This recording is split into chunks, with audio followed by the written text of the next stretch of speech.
Good evening. Hello, everyone. Thank you for coming. My name is Ginger Myhaver. I'm the program director here at the Cultural Center at Rocky Neck. And it is my great pleasure to be able to introduce Don Gropman this evening. Over the course of a long and varied career, Don Gropman has published prize-winning fiction, nonfiction, and biography. He's written about numerous subjects, but until now he has not written about jazz, one of his strongest passions. He says it's because he didn't want to mix business with pleasure, or put another way, to turn passion into work. We can all relate to that. But when he counted the candles on a recent birthday cake, he realized if he was ever going to do it, he must follow Charlie Parker's great pronouncement, "Now's the time." Hence, a listener's life, pieces of which you're about to hear.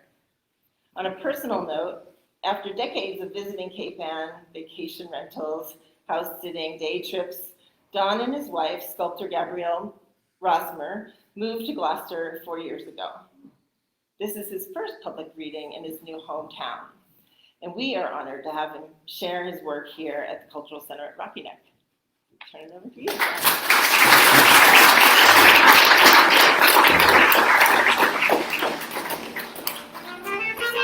Thank you very much, Ginger, and I'd like to thank all of you for coming out on this terrible stormy night. I would also like to thank Ashley Lieberman and Charlie Berg, the two stalwart supporters of this enterprise, and of course my wife, Gabrielle Rosmer, who originated the idea.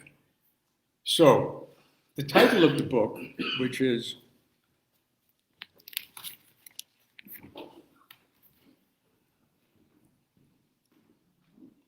the subtitle, rather, is Reflections in the Key of Jazz. So the book is about jazz, but it's also an autobiographical tract. I'm not a musician, I'm not a musicologist, I'm not an historian of jazz, but I am a listener. That makes me a very indispensable part of the jazz enterprise. I started hearing jazz when I was probably 4 years old. My older sisters, who have since passed away, were playing swing music in the house as I was a little kid. That was my basis of music until when I was 9 years old, I came face to face with a live musician. Turned out to be Henry Red Allen, the first great trumpet player out of New Orleans after Louis Armstrong. He was playing on the boardwalk at Revere Beach, and I could go right up to him, and I could actually feel the vibration of the trumpet. And at that point, instead of being a hearer, I became a listener. So the first thing I'm going to read is a piece called Sketches of Spain, Take 2. It's interesting because I've been thinking about this. Fascism has become fashionable again in various parts of the world, including our own. This piece I'm going to read takes place in a real fascist country, namely Franco's Spain. Sketches of Spain is a classic 1960 collaboration between horn player Miles Davis, he plays trumpet and flugelhorn, and arranger, composer, conductor Gil Evans. I once took a tape of it to Spain. Everybody knows music can carry you to faraway lands, but it can also drill you down to unexpected depths in the place where you are standing. Sometimes it can do both at once. In 1973, the 34th year of Franco's dictatorship, we lived on the Costa del Sol, a few kilometers above the Mediterranean seaside town of Nerja, and a few kilometers below Frihiliana, an ancient pueblo nestled into the foothills of the Sierra Tejada Mountains, just where they rise the cliffs to 6,000 feet, and there was always snow on their tops. There were four of us, Gabi, our young children, Sonia and Adam, and myself. We lived in a bend in the road between Nerja and Frihiliana, called La Molineta, the site of the old mill. Our house, known as La Panificadora Nueva Rosario, had been the bakery. The kids went to school in the pueblo. Gabi made sculpture, and I worked on a book. Life in the Andalusian countryside was changing before our eyes. The older campesinos rode mules, outfitted with gear made of braided esparto grass. The younger men, many of whom worked in construction down in Nerja, drove motorbikes. As time passed, more and more of them began driving used cars. The campesinos worked their patches of terraced land with hand tools. When a group of them hired a mechanical tiller to cultivate their fields, most of them followed behind it with their teams of huge white oxen, and then with hoes, as if the old way had to be maintained, even though they were no longer necessary. Their wives washed their clothes in the acequia, irrigation canals built by the Romans 2,000 years ago and improved on by the Moors, and hung them on the clotheslines at the top of the road, next to the octopuses Maria had pinned up by their tentacles. When they were dried, she would lop off a chunk, heat it on an open can of sterno, and serve it up for tapas in her bar. Some of the women cooked over charcoal open braziers, but almost everybody had a TV set. The older women wore black, but the younger women were switching over to brighter hues. Past, present, and future seemed to coexist, as if time had been fused into one all-encompassing now. Early one Sunday morning, we took a paseo up to Frijoliana, then climbed it up a steep donkey trail above it. In a niche unseen from the pueblo below, we found a young man sitting on a boulder reading a book, which I noticed was covered with plain brown paper. Brief hellos were exchanged. He resumed reading, and we looked down at the arroyo. A mile below us, the Mediterranean sparkled in the sunlight, and through the clear air, we fancied we could see the coast of North Africa.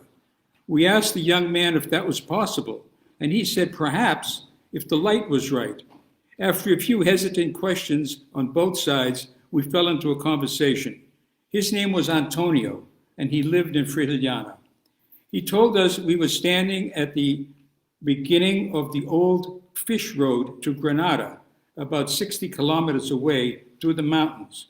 In the old days, he said, before the big trucks came and changed everything, the fishermen would haul their catch on mules from Nerja to Granada overnight.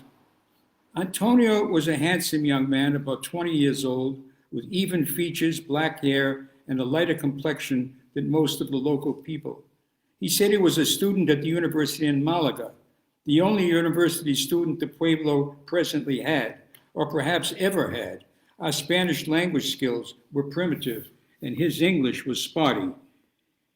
He shared an apartment in Malaga with several classmates and came home on weekends. Antonio's parents were peasants. His father farmed a small patch of family land and also worked as a laborer in the building trade down in Nerja. His mother was one of those women of indeterminate age who always dressed in black. Antonio was making the enormous leap from a peasant village all the way to university in a sophisticated city, where he believed he was one of the few students from his background and social class. But he was undaunted and ambitious. He said he presumed he would go to graduate school in anthropology. As always, when we had a Spaniard alone, our talk turned to the Civil War. Most Spaniards did not respond, or suddenly did not understand us, or changed the subject, or simply got up and walked away. Antonio was different. He pointed to a fold in the hills on the right side of the valley. They say the mass graves are over there, maybe 1,000, who knows, who can really tell? Then he pointed to a farmhouse, a cortijo, high up on the mountainside, just below the highest patch of terraced land. The Maquis, the robbers, used to use that farmhouse sometimes when they came down from the Sierras to gather supplies. Later, he told us the rumor had it that one or two men in the pueblo still had machine guns from the Civil War, but this time he did not point. Victims of the Civil War were not the only ones buried in these foothills. In the final decades of the 16th, the Moriscos, the name given to the Moors who were forced to convert to Christianity after the Catholic reconquest of Spain, rose up in rebellion. The last encounter of their uprising took place in the hills above Frejillana, in a massacre known as the Battle of the Rock. It is said that 7,000 Moriscos were slain. But looking at that peaceful Andalusian landscape, there was no way to tell how much blood it had absorbed. Back in our house for coffee, Antoni was most interested in the books we had brought with us from America. He leafed through One-Dimensional Man, Herbert Marcuse's abstruse critique of the ways in which both capitalism and communism deny their citizens true democracy. This is a good book, he said, but it is difficult. The ideas are very hard. I am trying to read it in Spanish. You saw me doing so when we first met. In Spain, we witnessed many contradictions that were not easy to understand. In the big bookstores in Malaga, for example, one could buy at reasonable prices and in Spanish translations various titles by Marx, Engels, Freud, and Marcuse, among others, thinkers which one would have thought were inimical to the fascist regime. But like many things in Spain, the situation was unclear. Antonio told us that one day, as he was walking to class with his Marcuse tucked under his arm, a friend ran up to him. "Hey man, what are you doing? You can't walk around here with that book. Cover it with a plain paper. Better yet, read it at home." The friend explained that even though such books were legal, reading them could lead to trouble. Someone could denounce you. The denuncia is an old Spanish tradition. It was the anonymous whisper which kept the Inquisition supplied with victims. During the Civil War and its immediate aftermath, it was the hidden finger which pointed thousands to their deaths. And he knew it was still very much alive. Several of the foreigners living in Frejillana had been denounced, one for selling some handmade leather belts without the proper license. Their cars were impounded immediately by the authorities. In such cases, if the arcane legal process was carried to its completion, the car was publicly auctioned. The owner had the right to top the highest bid and reclaim his own property. We couldn't tell if the foreign books in translation had been censored, but popular music was another matter. The excised material included anything that could be seen as casting any real or imagined aspersions on the Catholic Church and its beliefs. We told Antonio about the tape cassette of Don McLean's American Pie that some friends had brought to our house. Like most imported items available in Spain, it was produced in Spain under license, a shrewd economic policy of the Franco government. The most interesting thing about this was what was missing. The second of the following 4 lines had been censored from the lyrics. "The 3 men I admire most, the Father, Son, and Holy Ghost, caught the next train to the coast the day the music died." Terrible, Antonio said, but he was not surprised. It is terrible. If you're not Spanish, you cannot understand how terrible it is. Antonio replaced One-Dimensional Man on the shelf, almost with reverence. He drew out another book, admired the photo on the cover. "It looks like a pueblo," he said. Then he read the title aloud.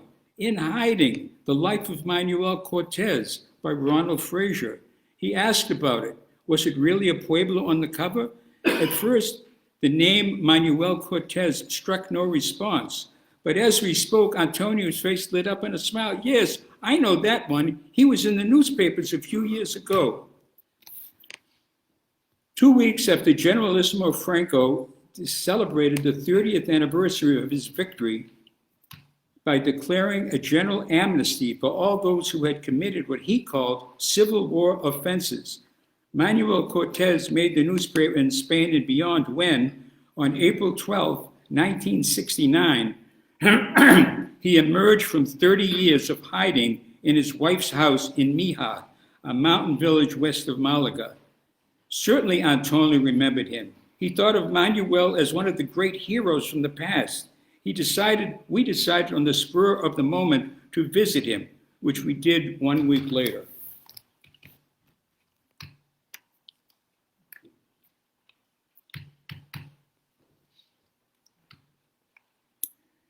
We set out on Monday, April 30th, 1973, almost 4 years to the day since Manuel had emerged.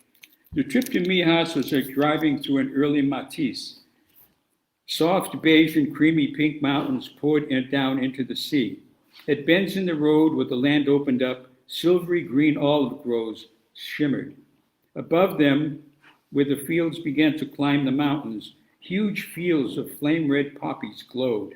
Overhead, the yellow sun hung in this inspired blue of the southern sky. And always, on our left, the sparkling ancient sea. Like everything else in Spain, the sea did not reveal its secrets easily. The tourist boom that had sparked the economic miracle of Franco's last years was in full bloom. New hotels and condo buildings were springing up along the coast overnight. The sea looked clean, but it was an illusion. We knew what was there, even if you could not see it from the road. Human waste from all those new buildings that was flushed into the Mediterranean every day. About 20 miles west of Malaga, we saw Mijas up on the hills. From the distance, it looked like another archetypal Andalusian village from a bygone age. But once we got there, that illusion was shattered too. Tourist shops lined the main street, one next to the other. An expensive new hotel featuring a swimming pool had been built to fit into its surroundings, but with dubious results. We stood for a few minutes in the dazzling brilliance of the whitewashed buildings, not sure how to proceed, and second-guessing our excursion. Were there any dangers in coming to contact Manuel Cortez? Would Antonio see us and use an alias? Would the authorities immediately hear of our activities? Would someone denounce us? Gabi solved the problem in the most obvious way. She asked a middle-aged American woman who was selling kitschy landscapes of the Costa del Sol how to find Manuel Cortez. The woman knew him and sent her 12-year-old daughter to lead us to his house. The red door of number 11 was slightly ajar. The girl went in and returned in a few seconds with Manuel and his wife, Juliana. She led the way, slightly taller than Manuel and robust looking. We knew that she had started a successful building supplies business while Manuel was in hiding, but she did not really look like a businesswoman. At first glance, she looked like all the other Spanish women dressed in black. On that day, she was 60 years old and looked older. Manuel was 68 and looked younger. He wore a white shirt, gray pants, and house slippers. He had been out of hiding for 4 years, but his complexion was noticeably pale. There was an oddness about this encounter that made me feel like a voyeur. They knew nothing about us, but we knew a great deal about them. All of it learned from Ronald Fraser, who had transcribed many of the conversations he had had with Juliana and Manuel shortly after he resurfaced. Manuel was born in 1905. He moved to Mijas when he married Juliana and set up as a barber. But he also had a keen interest in politics and justice. In the mid-1930s, he had been a successful union organizer, the prime mover behind the Mijas branch of the Land Workers Federation, a union affiliated with the Socialist Party. In 1931, at the age of 26, he was elected deputy mayor of Mijas, Mijas' socialist municipal government. 5 years later, on the eve of Franco's military uprising, Manuel was elected mayor, the post from which he was forced to flee when Franco's nationalist forces were approaching Mijas. His political activities would have earmarked him possibly for prison, more probably for death. Leaving Juliana and his small daughter Maria behind, in early February 1937, he joined the hordes fleeing eastward along the coast. We walked all night without stopping, and by daylight we were at Torre del Mar. The road was black with people. There were hundreds and thousands of them, fleeing in one direction, men, women, and children. As it got light, we saw ships out at sea, and soon they began to get closer. We were on a stretch of road that runs right along the coast, just beyond the lighthouse at Torrox. Soon the warships were so close we could see the sailors on deck and make out the name of the biggest ship, the Canarias, a nationalist cruiser outfitted with Italian artillery. Its guns began to turn and aim, and Pam, the first broadside, was let loose. It was a massacre. People were falling to the ground all around us, dead and wounded. Everyone was running, and I with the rest.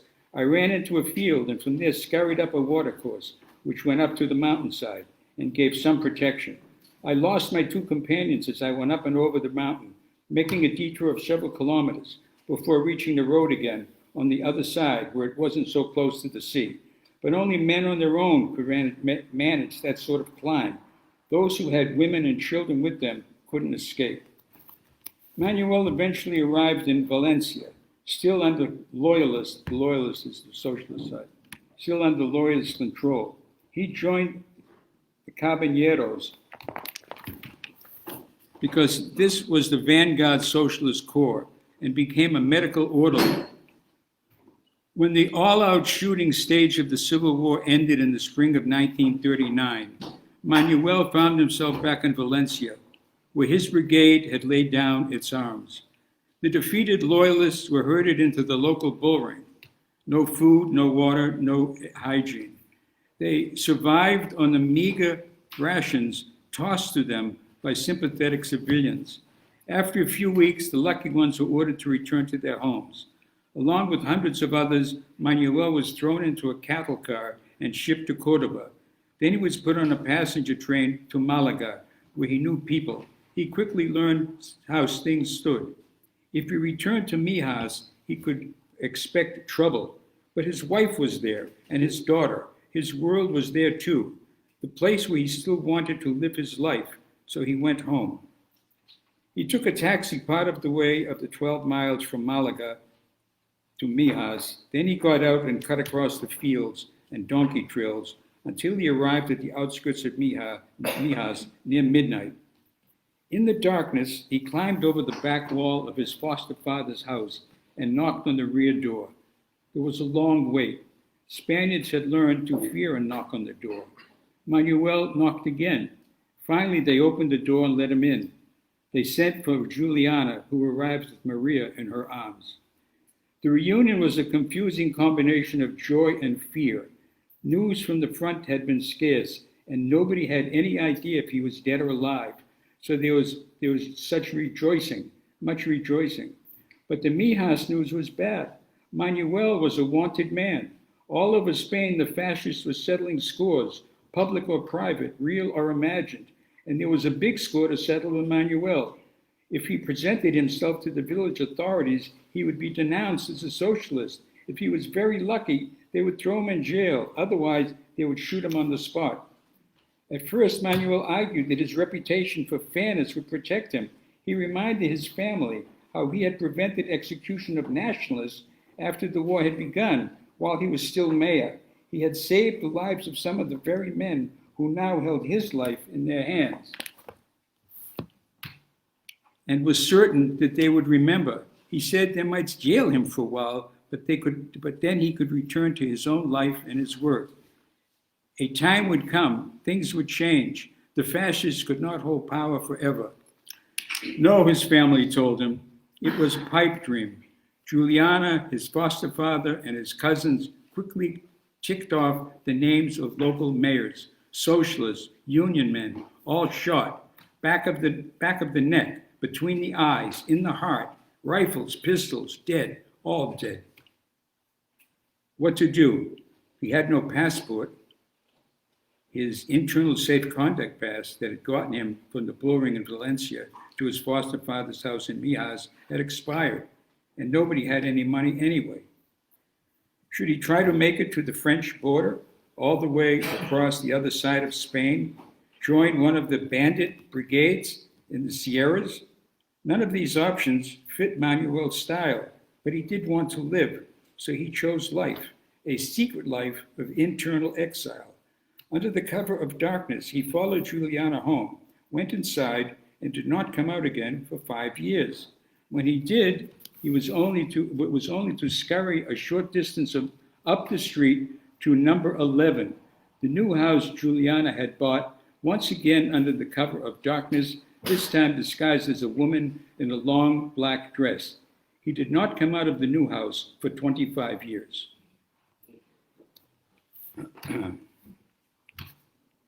The first months I spent all the time in my hiding place in the wall. It was a fake wall put up between a real wall, and his shoulders touched. The first months I spent all the time in my hiding place in the wall. It was cramped. There was room to sit facing only one way, on a small child's chair my wife had put in. My shoulders touched the walls. I could stand up, but I couldn't move about. From early in the morning until after midnight, I was shut up in there. The major danger of being discovered was if I fell ill. The thing that plagued me most was my teeth. As soon as I got a toothache, I knew that the only cure was to get the tooth out. I'd sit down in front of the mirror and catch hold of the tooth and begin. I'd keep at it then, pulling the tooth back and forth until, with one quick grip of my fingers and a twist, I'd have it out. But often the tooth wouldn't move at all, especially if it was a molar. Then it would be days. You've got to have patience with this sort of thing. I always got it out in the end, however long it took. We talked to each other through Antonio, who interpreted for all of us. We told Manuel and Juliana that we had read In Hiding and admired them very much. Manuel smiled. Juliana was non-committal. We wondered if they received many visitors. Not too many, but lots of correspondence, Manuel said. He laughed and said they all received answers, but they had to be satisfied with Spanish ones. At some point in the conversation, Manuel asked about us, where we were from, why we had come to Spain, what we were doing here. Gabi told him she was a sculptor and was casting some bronze pieces at a small foundry in Malaga. He was interested in that and asked more questions. When it was my turn, I said I was a writer. Manuel perked up immediately. Julia's response was to move closer to Manuel and slightly in front of him, so she was partially between us, as if to serve as a line of defense. Manuel and Juliana had told us so much about themselves in the book that their lives were like what their lives were like before the Civil War and during the 30 years of hiding. Consequently, we felt as if we knew them intimately. Manuel, particularly, had described in great detail the facts of his political life before and during the war, although it made no comment about contemporary political life. Because of these disclosures, we assumed it was all right for Manuel to talk to us about his ideas. It was not. We were naive, perhaps stupid. We hadn't planned out what we wanted to say to Manuel or to ask him. We said we did not want to cause them harm or get them in trouble or even discuss things they felt they could not discuss. We did say, however, that we were very interested in learning about the truth, not sure exactly what we meant. Before he interrupted our words, Antonio said to us, "That is a dangerous word." One of the most pervasive characteristics of a dictatorship is the distortion of reality. Manuel and Juliana had told so much about themselves in the book, about their ideas and opinions, that we were startled by Julia's response to the word truth. We had violated the unwritten but universally understood law of Spanish life, which was never to ask for the truth, never mention it, never seek it. Juliana, clearly agitated by our blunders, spoke rapidly in Spanish directly to Antonio. "You are Spanish, you know, you understand. Foreigners think this is all child's play. They do not know the danger. They do not understand our suffering. They come to visit, to interview, to photograph, but they do not understand the danger. They are free to come and go. Antonio, interpreting her words as fast as he could, agreed with her what she said. He was caught in the middle. But obviously he was deeply moved. Yes, he replied, it is true. They do not understand. Manuel was silent and seemed uncomfortable. He was pragmatic, but not afraid. He liked to talk. He liked to share his knowledge and experience.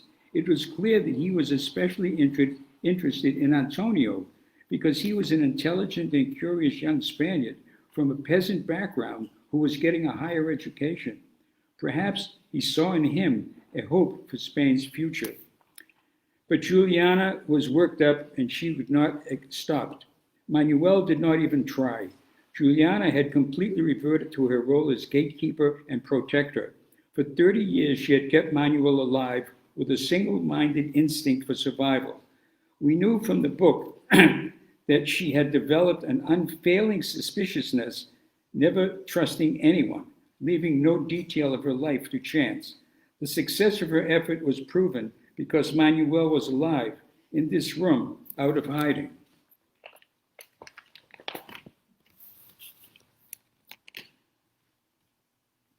And here we were, two Americans who didn't know what it was all about, asking why Spaniards were loath to talk about the past, even in private. Juliana had quickly reverted to her role as gatekeeper at the first hint that we might cause some kind of danger. It was completely understandable, and we did not hold it against her. But Manuel had a more philosophical response to us. He seemed to forgive our naive and perhaps thoughtless questions, but it was also clear that he was pleased by our visit, our way of paying homage to him and to his comrades from long ago. Before we left, he graciously autographed our copy of In Hiding, con mucho afecto y simpatía.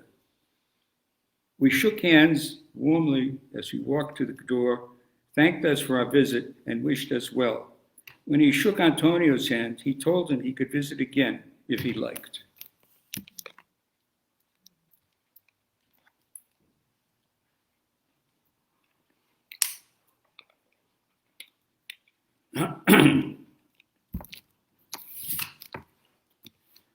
Antonio sat in the back seat and didn't say a word. It was clear that he had been more deeply affected by the encounter than either of us. After all, it was his country, his life, not ours. I didn't know what he expected from the encounter, but I was certain it was not what he got. As we drove east on the coast road, the landscape, which had seemed so beautiful on our way to Mijas, now seemed ominous in ways I could not define. After a while, Antonio sighed and said, as if talking to myself, yes, it is better to forget. Better to forget. The resignation in his voice was painful. We tried to assure him that it was not better to forget, because pretending to forget only meant repressing what everyone knew. And anyway, how could an entire nation of people deny the existence of the most significant event in their recent history, the event that had shaped their lives? He had just seen Manuel Cortez alive and in the flesh. His very existence was a truth, irreconcilable with the lie of forgetting. We said some other things, all based on a naive American way of looking at political realities, but none of them seemed to matter. Antonio smiled weakly, I thought out of politeness, but did not respond to any of our assurances. We dropped Antonio off at his apartment in Malaga and got back on the coast road to go home. At Torre del Mar, I was suddenly overwhelmed by a visceral remembrance of the fleeing refugees Manuel had described. But out on the sea, at the spot where I imagined the Canarias lay, as it fired its salvos, all I saw was a small blue and green fishing boat making its way to shore. Back at La Molineta, life went on as usual. The regular crowd gathered at Maria's Taverna next door. The young men rode up on their motorbikes and left them in a row at the side of the road. The older campesinos rode up on their calm, beautiful mules, and tied them to the iron rings in Maria's front wall with their braided esparto grass reins. They drank beer, red or white wine. Some took wine mixed with sweet Spanish cola, and a few asked for vino de campo, a local favorite made from raisins. It went down sweetly, but it packed a powerful punch. They drank and watched the bullfights from Seville on TV. Everything looked normal, as if all the memory of the past lay sealed up in the unmarked mass grave 2 kilometers up the hill, as if Manuel Cortez did not exist. A burst of olays flew out of Maria's open door and mingled with the other sounds of late afternoon in La Molineta. I sat beside the acequia that ran alongside the stucco wall in our garden with my Sony cassette recorder, getting ready to record some notes about our visit to Mijas. But the sound of running water in the acequia distracted me. This acequia, a narrow concrete channel, entered the garden through an opening in the back door, a rear wall, ran down along the side wall, and dipped out of sight. It divided and subdivided as it carried water from the foothills of the mountains above down to the small terrace farm plots below. The water, cascading over the rim of the small catch basin, fell back into the channel with a musical splash, a sound that, by some obscure process of association, brought Miles Davis to mind. Not any Miles Davis, but sketches of Spain, a cassette of which was among the handful of tapes I had brought with me from home. I chose it with the fanciful notion that listening to it in Spain might offer me some insight into the country. I listened to it frequently that year, particularly to the extended version of the second movement of Joachim Rodrigo's Concierto de Aruñas. I took my note cassette out and replaced it with sketches. As always, it sounded ancient, as if it had come from a time so long ago its origins were lost, as if it had always existed, which might explain why the first time I ever heard it, I felt I had always known it. Miles Davis plays with the efficiency and precision of a bullfighter. No extraneous notes, total focus, firmly grounded in what I took to be, once I imagined this music to be a history lesson, the historical necessity of Gil Evans' score, which now became obvious. Music has no meaning beyond what we give to it, though some music is more open than others to bearing the meanings we want to give it. I was performing a kind of musical thought experiment, and like all thought experiments, my imagination was free to wander. I flirted with the image of Miles Davis as a matador, not a great stretch because he was a man of great duende, an essential quality of bullfighters. Duende is a central but somewhat hard to pin down quality of the Spanish soul. Hemingway, with bullfighting in mind, said it was grace under pressure. Other attributes are said to include wit and flair, but it was Federico Garcia Lorca's sense of duende that came to mind sitting beside the acequia listening to Miles. For Lorca, duende combined the antithetical qualities of joy and suffering that dominate the Spanish psyche. It was this duende I heard in Miles playing. I just would add that Lorca was one of the people killed by Franco. At times, Miles' trumpet sounds like a needle weaving its way through the fabric of the orchestra, laying down its intricate embroidery, its detailed version of the broader story the orchestra is telling. Miles as figure, Gil Evans as ground. My story, the trip to Mijas with all its feelings and thoughts, its characters, events, and settings, also needed weaving, needed a perspective of figure and ground. Miles' trumpet began to bring some order. The pauses in his playing made silence audible, as if Miles was giving voice to the voiceless, as if he was echoing the brooding sadness of this proud, abused land, its fierce beauty and wild music, its enforced silence. His trumpet seemed to speak for both the openness of Manuel and the guardedness of Juliana, to give equal value to sound and to silence, to thoughts given voice and thoughts suppressed, and it spoke for the past. And not least, Miles spoke for the resignation that welled up in Antonio and dampened his yearning for freedom. I heard all of this in Miles' trumpet and flugelhorn, particularly as it was set off by Evans' orchestration, history told by the sound of music. I conjured up echoes of the golden age of Moorish Spain, of Don Quixote astride Rocinante, of the long decline that led to this silent sadness of today, which brought me back to the trip to Mijas and the notes I wanted to record. I stopped the tape and I swapped tapes and began to record again. And what I recorded is, for the most part, what you just heard. Whenever I think back to our time in La Molineta all those years ago, I usually start with our visit to Mijas, where the fog that enveloped Franco's Spain was lifted, however briefly, before it settled back to obscure the truth. And like Antonio, I too think of Emmanuel Cortez as a hero who lost the battle of the Civil War, but won the victory of survival. After 22 years of living life in the open, Manuel Cortez died in 1991 at the age of 86. He had lived long enough to see the Socialist Party come to power in Spain, and he had outlived Francisco Franco by 16 years. I do not know if Antonio ever went back to visit him again. By coincidence, Miles Davis died the same year as Manuel Cortez, but 20 years younger. As for me, I have never stopped listening to Miles' rendition of the Concerto de Ordóñez. I believe it still has more to teach me. Such, as someone once said, is the irreplaceable value of art.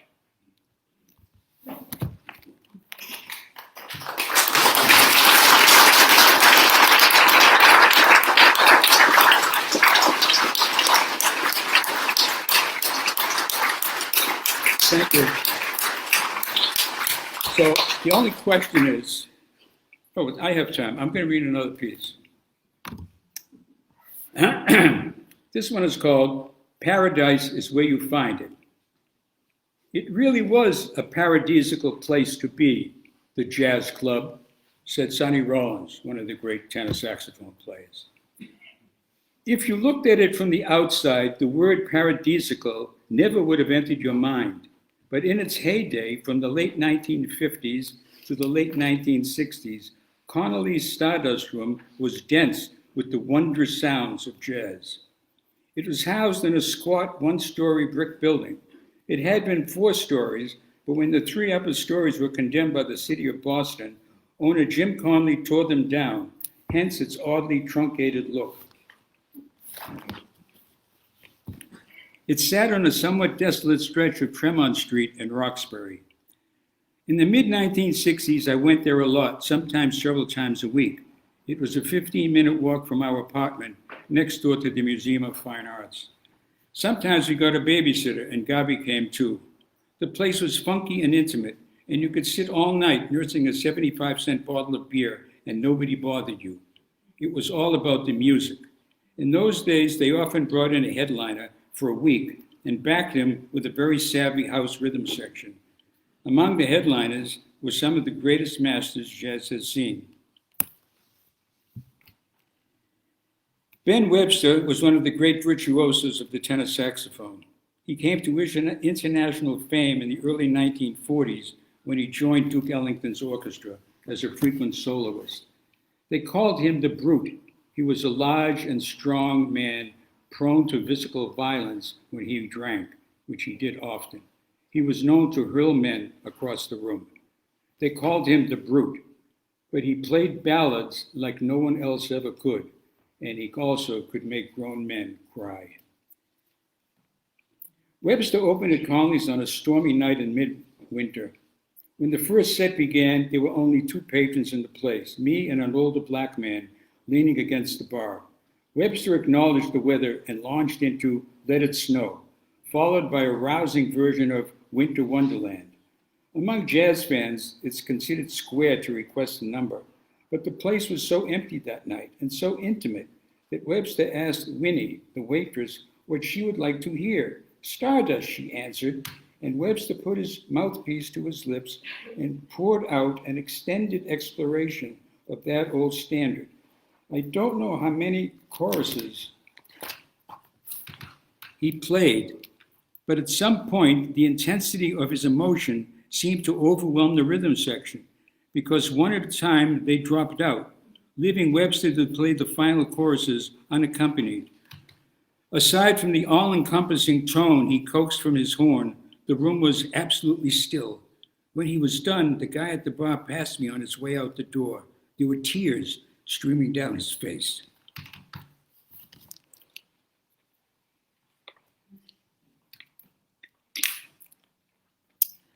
Sonny Stitt also showed up at Connolly's that year in early March. I was in the middle of preparing a 4-hour tribute to Charlie Parker for broadcast over the Harvard University radio station on the 10th anniversary of Parker's death. So I went to Connolly's to interview Stitt, perhaps Parker's best-known disciple. Stitt has made his mark on the alto, just like his idol Bird, but he went on to master the tenor. On the alto, he seemed locked into his Parker-influenced style, but on tenor, he found a more original voice of his own. This night, he left his alto on the stand and concentrated on the tenor, mostly playing jazz standards. After the first set, I approached him at the bar. When he heard what I was doing, his eyes lit up. "Is it 10 years already?" he asked, and proceeded to talk about Parker for the next 20 minutes. "He was the greatest saxophonist who ever lived in this world," he said.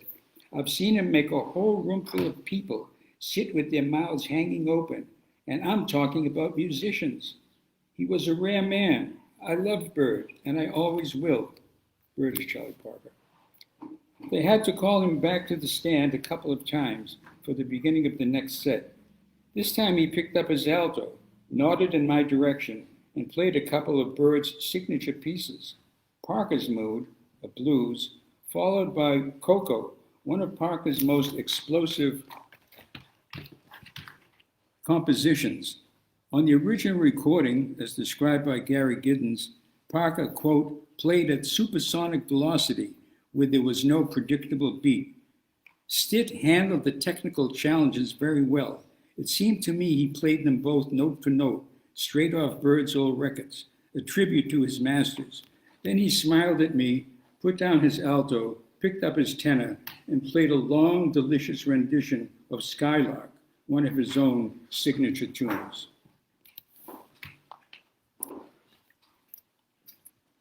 Coleman Hawkins, the father of the tenor saxophone, was always a forward thinker. In the 1920s, he virtually invented the saxophone as a jazz instrument. His 1939 recording of Body and Soul opened new possibilities for jazz improvisation and influenced everything that followed. 5 years later, he put together a group that included Dizzy Gillespie and Max Roach for the first bebop recording. Later that year, he hired Thelonious Monk for his first appearance on record, a forward thinker and a forward listener. "When I heard Hawkins, I learned to play ballads," said Miles Davis. John Coltrane said, "I got a copy of Body and Soul and listened real hard to what he was doing." A young tenor player complained to me that Coleman Hawkins made him nervous. "Man," I said, "Coleman Hawkins is supposed to make you nervous. He's been making saxophone players nervous for 40 years. Julian Cannonball Adderley, himself a great player. Since I am not a saxophone player, Mr. Hawkins did not make me nervous when Gabby and I had dessert with him. In fact, he put us at our ease. Hawkins came for a week in early October, and Gabby and I went to hear him a couple of times. He had a huge repertoire, and I don't think he played the same tune twice. One night, he played a long version of Body and Soul. I was pretty familiar with the 1939 recording, but this seemingly spontaneous version was something new, something else. At the age of 60, with over 40 years of professional playing, Hawkins was still taking his music to other levels. After the last set one night, Gabby and I strolled over to Daddy Christmas's, our all-time favorite soul food restaurant. Hawkins was already there, sitting in a booth with a friend. We took the adjacent booth and ordered. Hawkins had a resonant voice, not unlike the sound of his tenor saxophone. So we couldn't help eavesdropping. He and his friend were talking about the upcoming World Series, the Minnesota Twins featuring their ace, Jim Mudcat Grant, against the Los Angeles Dodgers of Sandy Koufax. Hawkins acknowledged how great Koufax was, and Don Drysdale too, but he said you had to back the Twins. How can I go against a black pitcher like Mudcat, he asked.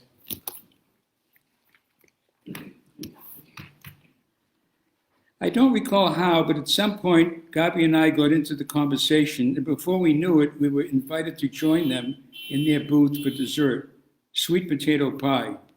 Anybody who knew anything about Daddy Christmas, knew Daddy Christmas served the best sweet potato pie in Boston and maybe beyond. Hawkins had 2 helpings and wanted more, but there was none left. So there we were, jammed into a booth in an otherwise empty soul food restaurant with one of the true giants of jazz, and we never even talked about music. No questions, no words of praise. All we talked about was sweet potato pie and baseball. And for that very reason, I felt that this was a genuine contact, a friendly difference of opinion between a few folks eating sweet potato pie. What could be more personal? I said the Dodgers pitching was too much for the Twins, especially Koufax. Besides, I said, he's a fellow Jew and I have to back him. Hawkins was steadfast in his support of Grant. We laughed a while about our chauvinisms and finally shook hands on a $5 bet. Then we all left the restaurant and went our separate ways. I won my bet with Hawkins, but I never saw him again and never collected. You could say he owed me $5, but the real truth is that I owe him and all the other musicians I heard at Conley Stardust Room and elsewhere for that matter.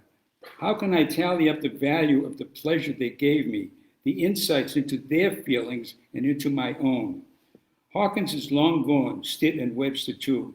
Conley Stardust Room was taken by eminent domain 25 years ago for a project that never got built. All that's left of the place that once enclosed those wondrous sounds is an empty lot. You could call it Paradise Lost.